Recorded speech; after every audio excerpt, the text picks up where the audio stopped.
Hello everyone, मैं अंतरिक्ष और आप सभी का लॉ प्रेप ट्यूटोरियल के यूट्यूब चैनल पे बहुत बहुत स्वागत करता हूं।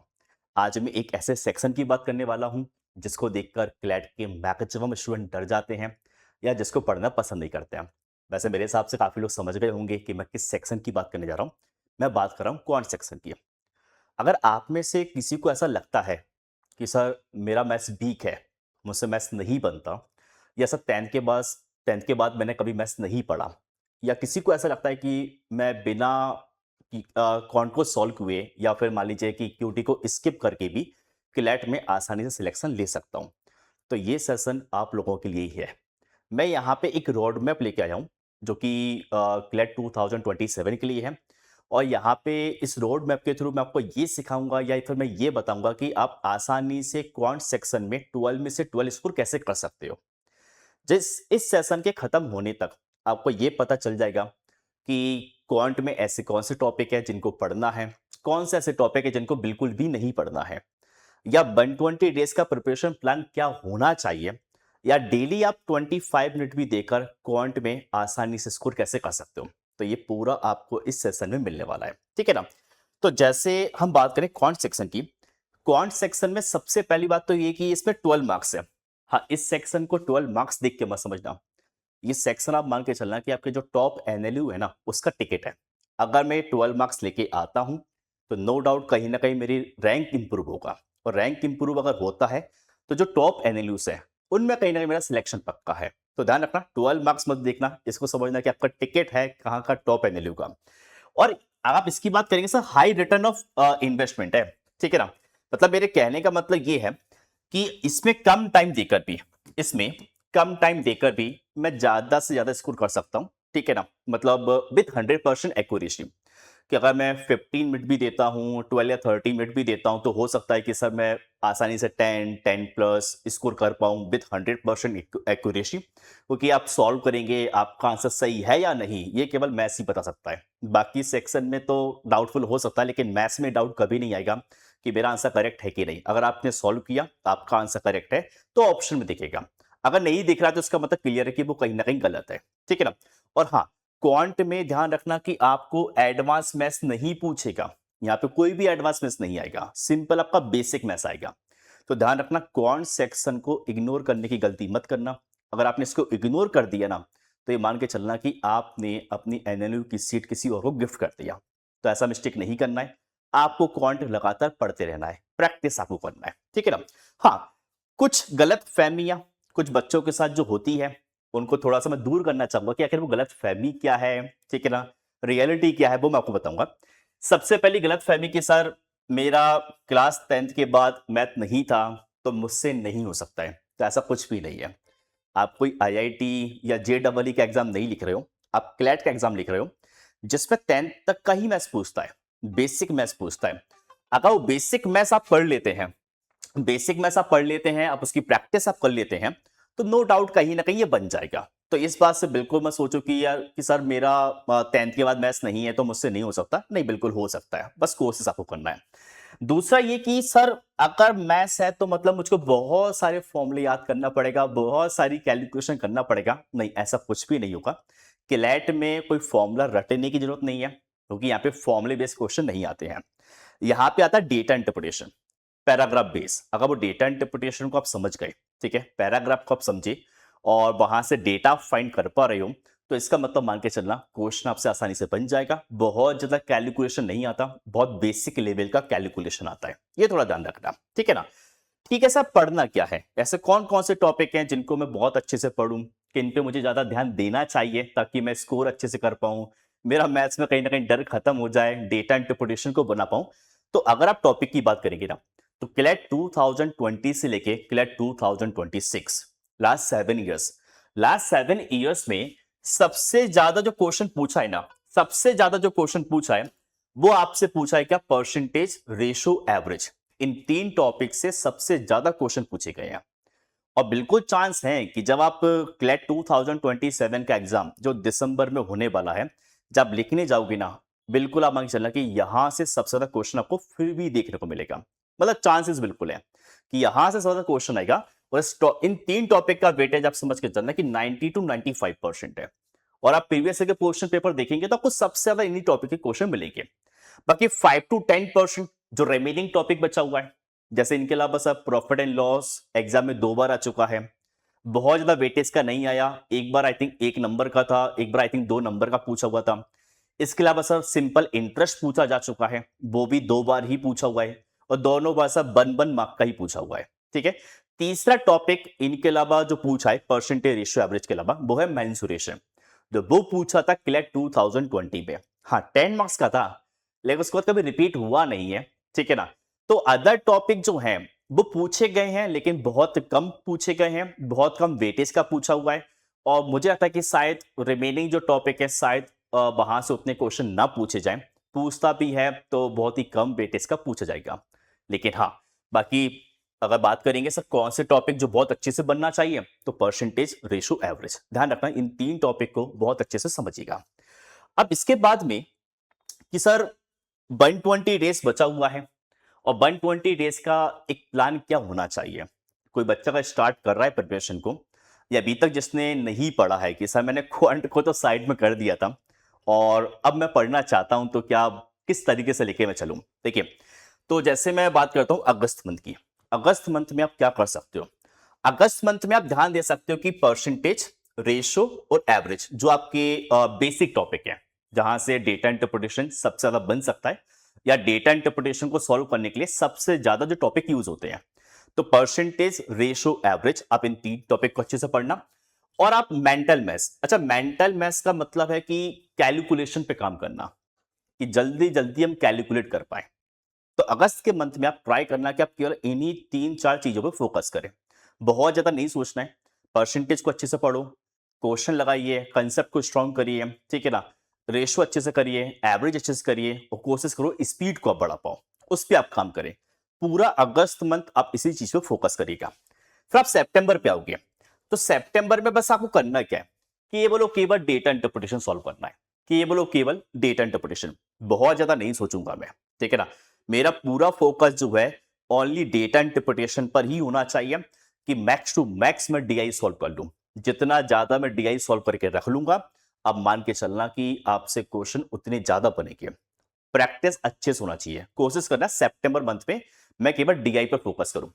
फिर अक्टूबर मंथ आएगा, तो अक्टूबर मंथ में जो मिसलेनियस टॉपिक बचा हुआ है, मिसलेनियस से मेरा मतलब है कि प्रॉफिट एंड लॉस हम देख लेते हैं, एसआईसीआई हम पढ़ लेते हैं, इसके अलावा मेंसुरेशन पढ़ लेते हैं, टाइम एंड डिस्टेंस हम देख लेते हैं, कि जो टॉपिक और बचा हुआ है। बहुत ज्यादा डेप्थ में जाके नहीं पढ़ना इन टॉपिक को, जो मिसलेनियस टॉपिक है ना परसेंटेज रेशो एवरेज के अलावा, बाकी रिमेनिंग जो टॉपिक है बहुत ज्यादा डेप्थ में नहीं पढ़ना है। बेसिक बेसिक आइडिया होना चाहिए, कि अगर प्रॉफिट एंड लॉस में बेसिक देखेंगे तो कॉस्ट प्राइस कैसे फाइंड करते हो, सेलिंग प्राइस कैसे फाइंड करते हो, प्रॉफिट परसेंट कैसे निकालते हो, एसआई कैसे निकलेगा, सीआई कैसे निकलेगा, एवरेज स्पीड क्या होती है, मतलब बेसिक कंसेप्ट आपको देखना है। बहुत ज्यादा डेप्थ में नहीं जाना इन टॉपिक को लेके, क्योंकि बाकी जो मिसलेनियस टॉपिक है वहां से क्वेश्चन पूछने के चांसेस थोड़े से कम है। अगर पूछता भी है तो वेटेज आई थिंक मुझे लगता है कि बहुत ज्यादा हो सकता है, थोड़े चांसेस कम है। ठीक है ना, इसके बाद जब नवंबर मंथ आएगा, तो नवंबर मंथ में आपको केवल डेटा इंटरप्रिटेशन की प्रैक्टिस करनी है। ठीक है, किसी नए टॉपिक को नहीं पढ़ोगे। ऐसा मत सोचना कि सर ये टॉपिक मेरा बच गया, पढ़ लूं क्या, नहीं, जरूरत नहीं है। जितना पढ़ना है अक्टूबर तक पढ़ना है, उसके बाद नवंबर जो मंथ है आपको केवल करना क्या, डेटा इंटरप्रिटेशन की प्रैक्टिस करना है, ताकि आप उन टॉपिक के टच में रहें, मैथ्स के आप टच में रहें, ताकि स्पीड मेरी कम ना हो, क्योंकि आप प्रैक्टिस छोड़ देंगे तो कहीं ना कहीं स्पीड कम हो सकती है। कंसेप्ट जो है मेरे माइंड में सेट रहे। तो नवंबर मंथ में केवल आपको करना है क्या, प्रैक्टिस करनी है, बस इस तरीके से आप प्रॉपर प्लानिंग को आप लेके चलें। अगर आप इस चीज को फॉलो करते हैं ना, इस चीज को आप स्टेप बाय स्टेप आप फॉलो करेंगे, तो इस बात की गारंटी मैं देता हूं कि आप 12 आउट ऑफ 12 स्कोर कर सकते हो, बिल्कुल कर सकते हो। लेकिन आप इन चीजों को फॉलो करके चलना, ठीक है ना। इसके बाद में सर डेटा इंटरप्रिटेशन तो पूछा जाएगा, ठीक है सर, डेटा इंटरप्रिटेशन पूछ रहा है, तो डेटा इंटरप्रिटेशन किस तरीके से हो सकता है। सर डेटा इंटरप्रिटेशन ना 3 टाइप से बन सकती है। एक तो बन सकती है कैसलेट डीआई, जो कि पैराग्राफ के फॉर्म में होती है, ठीक है, जनरली जो हमारे एग्जाम में आती है, आप मॉक में भी देखते होंगे कैसलेट डीआई। दूसरा graph based DI, graph based DI में जहां पे टेबल वाला ग्राफ होगा, पाई चार्ट होगा, लाइन ग्राफ होगा, बार ग्राफ होगा, ठीक है ना। तीसरा होता है वेन डायग्राम, क्या होता है वेन डायग्राम। हाँ, एक बात ध्यान रखो कि ये डेटा इंटरप्रिटेशन है तो 3 टाइप से है, लेकिन आपके एग्जाम में सबसे ज्यादा जो क्वेश्चन पूछे जाते हैं वो पूछे जाते हैं कैसलेट से। टेबल ग्राफ या बार ग्राफ जो है या फिर ग्राफ बेस्ड डीआई जो है वो आई थिंक एग्जाम में एक या दो बार ही पूछा हुआ है, एक या दो बार। एक बार क्लियर 2020 में आया था और एक बार आप क्लियर 2023 में कह सकते हो कि वो एक एवरेज के ऊपर डीआई था जहां पे टेबल के फॉर्म में कुछ इंफॉर्मेशन दिया था। उसके अलावा ग्राफ बेस्ड डीआई आज तक एग्जाम में नहीं आया और वेन डायग्राम तो आज तक नहीं पूछा हुआ है। इन 7 इयर्स में वेन डायग्राम आज तक नहीं पूछा हुआ है। तो सबसे ज्यादा जो आपको प्रैक्टिस करनी है, सबसे ज्यादा जो प्रैक्टिस करनी है वो किसकी करनी है? कैसलेट डीआई की करनी है। मैंने कहा सबसे ज्यादा प्रैक्टिस करनी है, इसका मतलब ये नहीं कि इनका बिल्कुल नहीं करना है, इनको करना है, सीखना है कि ग्राफ बेस्ड डीआई कैसे सॉल्व की जाती है, वेन डायग्राम कैसे सॉल्व होते हैं, आपको सीखना पड़ेगा। क्योंकि ऐसा नहीं कि आज तक नहीं पूछा या कम पूछा है तो कभी भी नहीं पूछेगा, पूछ सकता है। क्या पता आपके टाइम का ही वेट कर रहा हो कि आप एग्जाम लिखने आओ और वेन डायग्राम पूछ लूं मैं। तो भाई आप सब कुछ पढ़ के चलना। हाँ, प्रैक्टिस थोड़ी सी इसकी ज्यादा करना क्योंकि चांसेस यही है कि यहां से ज्यादा क्वेश्चन पूछेगा। मतलब इस टाइप का ग्राफ या इस टाइप का पैराग्राफ या कैसलेट डीआई ज्यादातर आएंगे, बाकी ग्राफ बेस चांसेस थोड़े से कम है, नहीं आएंगे। वेन डायग्राम अभी तक नहीं पूछा है तो कह सकते हैं कि शायद ना पूछे, लेकिन सीख जरूर लेना कि वेन डायग्राम कैसे सॉल्व किया जाता है। ओके, इसके बाद में अगर हम आगे समझे कि मैंने कंसेप्ट तो सीख लिए, पता चल गया क्वेश्चन कैसे बन सकते हैं, ये मेरे को समझ में आ गया, लेकिन सर मुझे 15 मिनट में 12 क्वेश्चन सॉल्व करने हैं। अब 15 मिनट में 12 क्वेश्चन कैसे बन सकते हैं, कैसे पॉसिबल है? उसके लिए कंसेप्ट तो बिल्कुल पता होना चाहिए, क्वेश्चन को सॉल्व करने की अप्रोच क्या है वो पता होना चाहिए, वो तो आपको आना ही आना चाहिए, लेकिन आपकी स्पीड भी होना चाहिए। अगर मेरा स्पीड नहीं है, स्पीड अगर मेरी स्लो है तो 15 मिनट में सर मैं 12 क्वेश्चन तक नहीं पहुंच पाऊंगा। तो स्पीड पर भी आपको काम करना पड़ेगा। स्पीड के लिए सर आपको टेबल्स याद होना चाहिए। मैं कहूंगा कि 30 तक तो याद हो, मतलब इतना याद हो, बाकी ज्यादा कर सकते हो तो अच्छी बात है। आपको स्क्वायर और क्यूब याद होना चाहिए। मेंटल मैथ्स आपको आना चाहिए कि मतलब मैं अगर सॉल्व करता हूं तो माइंड में कैलकुलेट में कर पाऊं। जितना ज्यादा माइंड में कैलकुलेशन करूंगा, मान के चलना कि आपकी स्पीड उतनी अच्छी होगी। अगर माइंड में कैलकुलेट अगर मैं नहीं करता हूं, मैं बिल्कुल लिख लिख कर सॉल्व करता हूं, तो मेरी स्पीड कभी भी नहीं आएगा। तो जो बच्चा माइंड में कैलकुलेट कर लेगा उसकी स्पीड ऑटोमेटिक बढ़ जाएगा। और ध्यान रखना कि percent to fraction, fraction to percent, ये वैल्यू भी याद होना चाहिए और इसकी एप्लीकेशन का यूज करना भी आना चाहिए, जो आपने कहीं ना कहीं परसेंटेज में सीखा होगा। ठीक है ना? तो इसकी एप्लीकेशन आप यूज कर पा रहे हो, ये वैल्यूज अगर आपको याद है तो कहीं ना कहीं कैलकुलेशन की स्पीड आपकी बढ़ सकती है। तो ध्यान रखना कि आपका टारगेट अगर ये है कि 12 क्वेश्चन मुझसे पूरे बन जाए, तो बिना स्पीड के तो पॉसिबल नहीं है। उसके लिए कहीं ना कहीं आपको स्पीड पे काम करना ही करना पड़ेगा। भाई स्पीड पे आप काम करेंगे तभी आप 12 क्वेश्चन तक पहुंच पाएंगे, अदरवाइज 12 क्वेश्चन तक मैं नहीं पहुंच पाऊंगा। ठीक है ना? अब 120 डेज में क्या क्या कैसे करना है तो बताया, लेकिन डेली बेस पे कैसे करोगे? डेली बेसिस से बस आपको टारगेट करना है 25 मिनट, कि 25 मिनट मिनिमम मैं दूं, मिनिमम। कोई बच्चा एक्स्ट्रा दे सकता है तो बिल्कुल बिल्कुल दीजिए, अच्छी बात है। जितना टाइम देंगे उतने ज्यादा क्वेश्चन सॉल्व करेंगे। तो मिनिमम अगर टाइम की बात करें 25 मिनट। ओके, स्टार्टिंग के 5 मिनट काम करना है कैलकुलेशन के ऊपर। टेबल्स याद हो, स्क्वायर्स याद कर लीजिए, percent to fraction, fraction to percent, ये वैल्यू याद करिए स्टार्टिंग के 5 मिनट। ठीक है, नेक्स्ट 15 मिनट में ट्राई करना है कि मैं डीआई के 2 सेट कम से कम सॉल्व करूं, कम से कम 2 डीआई के सॉर्ट सॉल्व करूं। 2 डीआई का मतलब 10 to 12 क्वेश्चन कह सकते हो। ठीक है ना? डिपेंड करता है उस पे 5 क्वेश्चन दिया है या 6 क्वेश्चन दिया हुआ है। तो 15 मिनट का टाइमर आप लगाओगे, टाइमर लगाकर फिर सॉल्व करना है। ध्यान रखना 15 मिनट का टाइमर लगाओ और 2 डीआई को फिर क्या सॉल्व करिए। ठीक है, बाकी जो लास्ट के 5 मिनट बचेगा, उस 5 मिनट में आपको चेक करना है कि मैंने क्वेश्चन को ट्राई किया, अगर वो क्वेश्चन बन गया, आंसर सही आया, बहुत अच्छी बात है। आंसर गलत आया तो गलत क्यों आया? क्या मैंने कोई कैलकुलेशन में गलती कर दी इसलिए गलत आया, या फिर मैंने कोई लॉजिक गलत लगा दिया, वो मतलब वो मैंने मिस्टेक कर दी, या कोई क्वेश्चन मुझसे बना क्यों नहीं? तो आपको वो एनालाइज करना है। मतलब जो भी आप मिस्टेक कर रहे हो उन मिस्टेक्स को समझना है और उन मिस्टेक को सुधारना है, ताकि आगे चल के वो मिस्टेक मुझसे दोबारा ना हो। तो गलतियां आप करेंगे, गलतियां करने के बाद गलतियों को सुधारना भी है। जब गलतियां आप सुधार गए तो इसका मतलब मान के चलना कि मेन एग्जाम में वो गलती मुझसे दोबारा नहीं होगा। तो वो एनालाइज जरूर करना लास्ट के 5 मिनट में, ठीक है ना, कि यार कहाँ कहाँ मैंने गलती की या फिर कहाँ कहाँ मुझसे मिस्टेक हुआ, ठीक है ना। इसके बाद में कुछ चीजें मैं और कहना चाहूंगा कि कुछ ऐसी चीजें जो बहुत सारे बच्चे कर देते हैं जल्दबाजी में, जिनको आइडिया नहीं होता है, ठीक है ना। कुछ मिस्टेक्स मैं कह सकता हूं, जो मतलब जितना मेरा एक्सपीरियंस है उस हिसाब से बता रहा हूं कि बहुत सारे बच्चे करते क्या है। जैसे होता क्या है ना, जो कोई पैराग्राफ आया उन्होंने कैलकुलेशन करना चालू किया, तो बहुत बार क्या होता है ओवरराइट कर देते हैं कि 8 बनाया उसी को 6 बना दिया, या 6 बनाया उसी को ओवरराइट करके 5 बना दिया।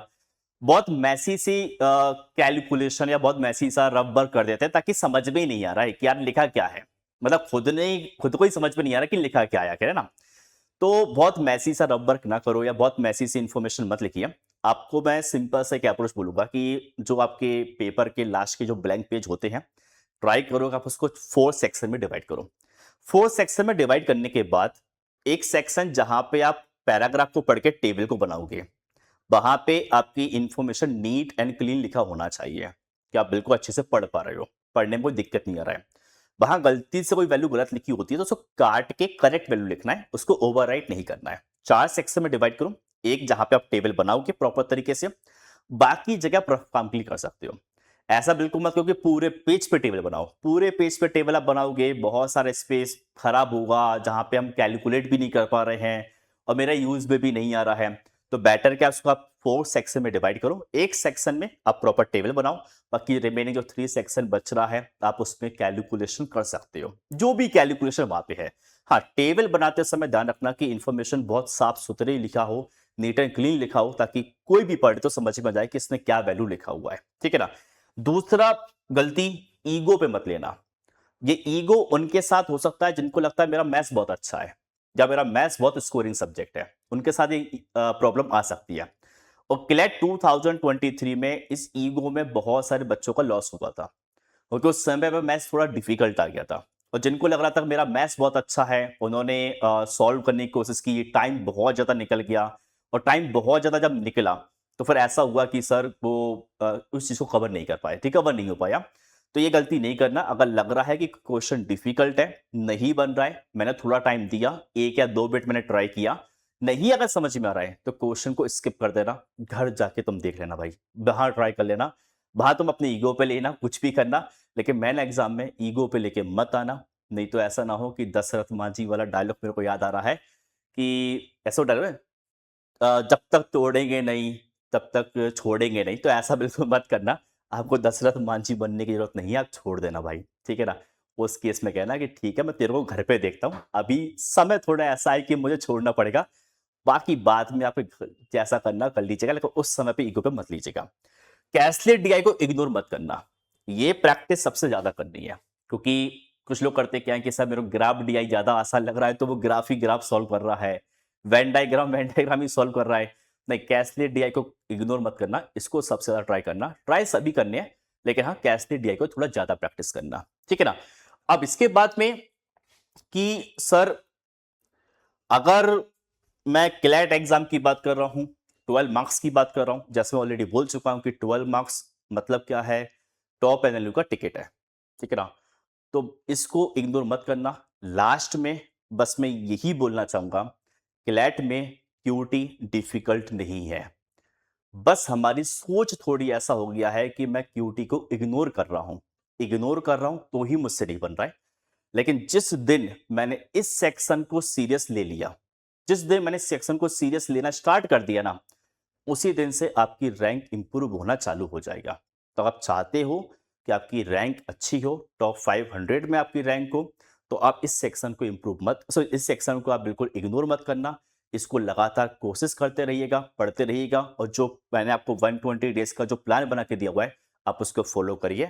आप उसको फॉलो करेंगे, जिस दिन आप एग्जाम देने जाओगे ना, आप क्यूटी के डर के साथ नहीं जाओगे, उस समय पे कहीं ना कहीं ये फीलिंग जरूर आएगा कि नहीं, क्यूटी मेरा एक स्ट्रॉन्ग सब्जेक्ट है, मैं इसमें जरूर मार्क्स ले आऊंगा, ठीक है ना। और अगर मान लीजिए आप चाहते हो कि मैं डेटा इंटरप्रिटेशन पे एक सीरीज लेके आऊं, जहां पे मैं आपको डेटा इंटरप्रिटेशन को सॉल्व करने की अप्रोच बताऊं, क्या ट्रिक्स हो सकती है, क्या चेंजेस हो सकते हैं। अगर ऐसा कोई सीरीज आप चाहते हो कि सर डेटा इंटरप्रिटेशन, जहां पे आप कंप्लीट डेटा इंटरप्रिटेशन को सिखाएं, हर एक टॉपिक का डेटा इंटरप्रिटेशन आप सिखाएं, अगर आप ऐसा कुछ आप मुझसे चाहते हो तब कमेंट बॉक्स में लिख देना सर डेटा इंटरप्रिटेशन। बहुत जल्दी फिर मैं आपके लिए एक नया सीरीज लेके आऊंगा जहां पे कंप्लीट डेटा इंटरप्रिटेशन आपको मैं सिखाऊंगा। ठीक है, तो आज के लिए इतना ही। बाकी ऑल द बेस्ट सभी के लिए।